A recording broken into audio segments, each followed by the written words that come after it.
شو رايكم انه والد الفنان باسم ياخو لما منع من الظهور كاعلامي؟ تعرفوا التفاصيل؟ تفضلوا على الجوال.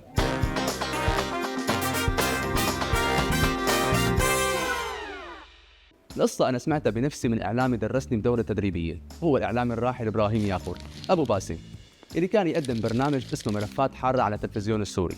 هذا البرنامج كان مهمته يضوي على قضايا الفساد والتجاوزات اللي بتصير بالبلد بكل المجالات، يعني برنامج استقصائي.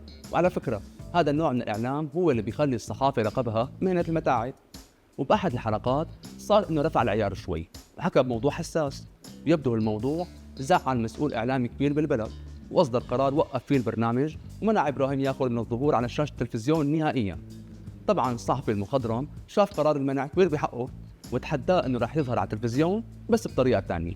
شو هي الطريقه؟ طلب من المخرج هشام شربتجي اللي حكم علاقته المنيحه معه انه يشارك كممثل بمسلسل هو عم يحضره، فالمسلسل كان ابو الهنا وانعرض وقت العمل على التلفزيون السوري، وبالاخير ظهر الصحفي ابراهيم ياخور على الشاشه رغم قرار المنع.